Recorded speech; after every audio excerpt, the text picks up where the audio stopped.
Welcome to the Icecrown Citadel Raid Guide. My name is Kanzer. In this video, I'll be going over our 25-man strategy for Lord Marrowgar, the first encounter in Icecrown Citadel. If you'd like more information or would like to learn more about downloading this movie, click more info on the movie information box on YouTube to head directly to TankSpot. Also, be sure to subscribe by clicking the subscribe button to the right so you'll automatically be notified as we release movies. Lord Marrowgar serves his purpose well as the introductory boss in Icecrown Citadel, and is pretty straightforward and requires simple coordination from everyone in order to down him. For this fight, we use 3 tanks and 7 healers. Lord Marrowgar will need to be tanked in the middle of the room about where he stands, and the raid needs to spread out evenly all around him, but not enough that they're out of range of the healers. Healers should spread themselves out accordingly to reach everyone and not all be clumped up in one spot. Melee should take advantage of the boss's huge hitbox and spread themselves out in a semicircle behind the boss to avoid multiple people getting hit by flames.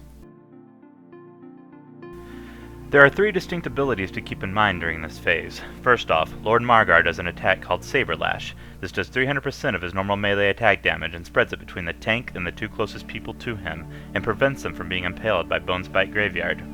This is the reason for having 3 tanks, as you don't want a single tank taking the full-on attack, nor DPS taking any part of this attack. For this reason, all of the tanks should stand within 5 yards of each other and should do their best to stay that way throughout the fight's entirety.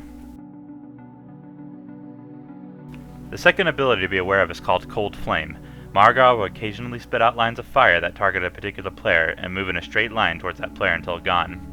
While in the fire, a player will take 7,000 frost damage every second for 3 seconds. This is very simple to avoid, as all you need to do is sidestep out of the way and let it go by you.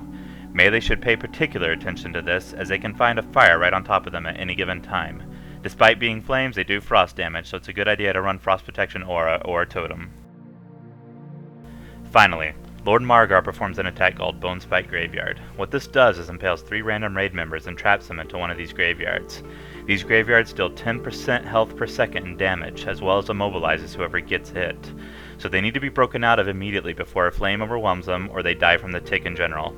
It's not fun having to heal someone getting hit by both. Ranged DPS should be divided into 2 groups on the left and right side of the boss, and their priority is to break people out of these graveyards before resuming DPS on the boss, starting from the outside in. Melee should assist with any that appear near them, otherwise just keep DPSing Marrowgar. Eventually, you'll get an emote that says Lord Marrowgar falls apart and his bones begin to spin. This signals Marrowgar is about to go into a Whirlwind, which is phase 2. DPS should continue as normal. When Marrowgar goes into his Whirlwind, he'll begin targeting random people and moving very fast back and forth between them. The Whirlwind itself does an insignificant amount of damage and can easily be healed through. However, while he is doing this, he will shoot out cold flames at 4 different angles at an accelerated rate. So it's important that everyone is paying attention and moving to avoid these fires. The Whirlwind lasts for 30 seconds, and the tanks need to be right there when he wears off to pick him up because his aggro will reset once it's finished. DPS should allow the tank a couple of seconds to re-establish aggro and position before resuming DPS.